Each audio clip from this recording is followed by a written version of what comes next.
Hello, welcome to another episode of E-Reading. My name is Elvin, and today I'm reading David's Father by Robert Munsch. Let's see what this book is all about. David's Father. Story by Robert Munsch. Art by Michael Marchenko. David's Father.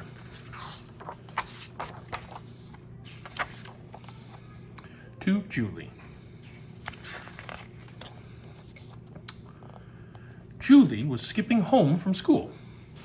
She came to a large moving van.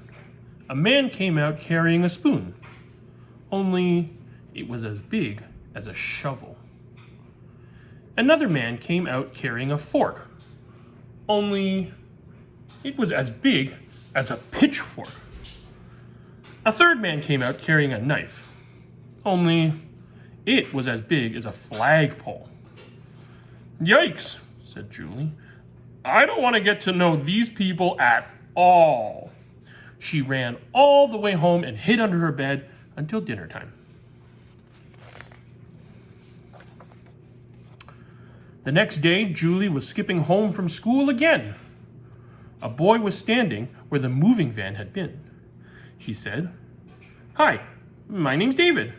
Would you like to come and play?" Julie looked at him very carefully. He seemed to be a regular sort of boy, so she stayed to play. Again, she's staring very carefully. At 5 o'clock, from far away down the street, someone called, "Julie, come and eat!" "That's my mother," said Julie. Then someone called, "David!" "That's my father," said David. Julie jumped up in the air, ran around in a circle 3 times, ran home and locked herself in her room till it was time for breakfast the next morning. That's how loud it was. The next day, Julie was skipping home and she saw David again. He said, "Hi, Julie. Do you want to come and play?" She looked at him very, very carefully. He seemed to be a regular boy, so she stayed and played. When it was almost 5 o'clock, David said, "Julie, please, stay for dinner." But Julie remembered the big knife, the big fork, and the big spoon. "Well, I don't know," she said. "Maybe it's a bad idea. I think maybe no. Yeah, goodbye. "Well," David said, "we're having cheeseburgers, chocolate milkshakes, and a salad." "Oh," said Julie. "I love cheeseburgers. I'll stay. Cheeseburgers. Chocolate milkshakes." So they went into the kitchen. There was a small table with cheeseburgers, milkshakes, and salads. On the other side of the room, there was an enormous table.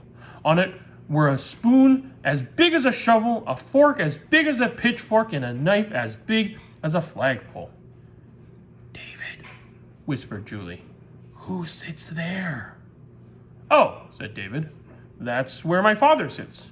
You can hear him coming now." David's father sounded like this.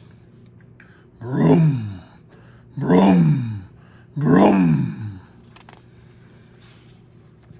He opened the door. David's father was a giant. On his table there were 26 snails, 3 fried octopuses, and 16 bricks covered with chocolate sauce. He was a giant. David and Julie ate their cheeseburgers, and the father ate the snails. David and Julie drank their milkshakes, and the father ate the fried octopuses. David and Julie ate their salads, and the father ate his chocolate-covered bricks. There's the giant father eating octopus. Oh, I skipped a page here. David's father asked Julie if she would like a snail. Julie said no.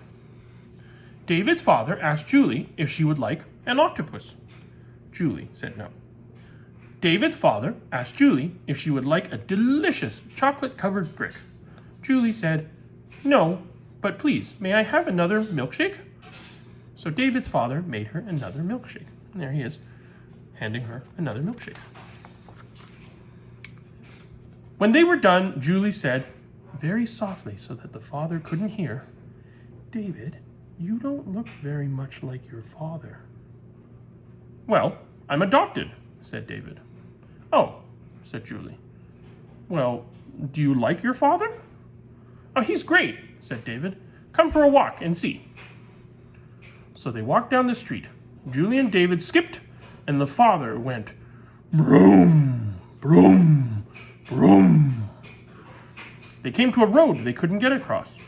The cars would not stop for David. The cars would not stop for Julie.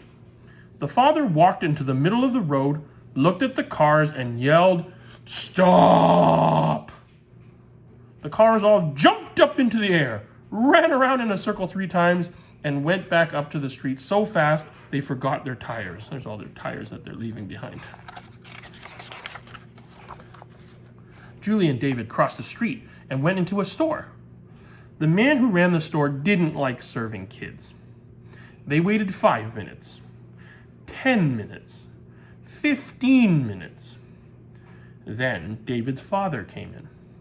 He looked at the storekeeper and said, these kids are my friends. The man jumped up into the air, ran around the store 3 times, and gave David and Julie 3 boxes of ice cream, 11 bags of potato chips, and 19 lifesavers, all for free. Julie and David walked down the street and went around a bend. It's the storekeeper. There's all the stuff they got for free. There were 6 big kids from grade 8 standing in the middle of the sidewalk. They looked at David, they looked at Julie, and they looked at the food. Then one big kid reached down and grabbed a box of ice cream. David's father came around the bend. He looked at the big kids and yelled, beat it! They jumped right out of their shirts. They jumped right out of their pants and ran down the streets in their underwear. Julie ran after them, but she slipped and scraped her elbow. There they are running away. David's father picked her up and held her. Then he put a special giant bandage on her elbow. Julie said, well, David, you do have a very nice father after all, but he is still kind of scary. And there's that giant bandage. You think he's scary, said David. Wait till you meet my grandmother. And there's his grandmother, also a giant. The end. Well, I hope you enjoyed David's Father by Robert Munsch. Robert Munsch is a very famous author who's published many classic children's stories. This one was recommended to me by my daughter, and I love it. And it's a good reminder that some things that may initially really scare us, if we just take the time to maybe learn a little bit more, they may not be so scary after all, just like David's father in this case. Well, let me know if there's any other books you'd like me to read. That's it for this episode. Until next time, be gentle and kind to one another. Bye.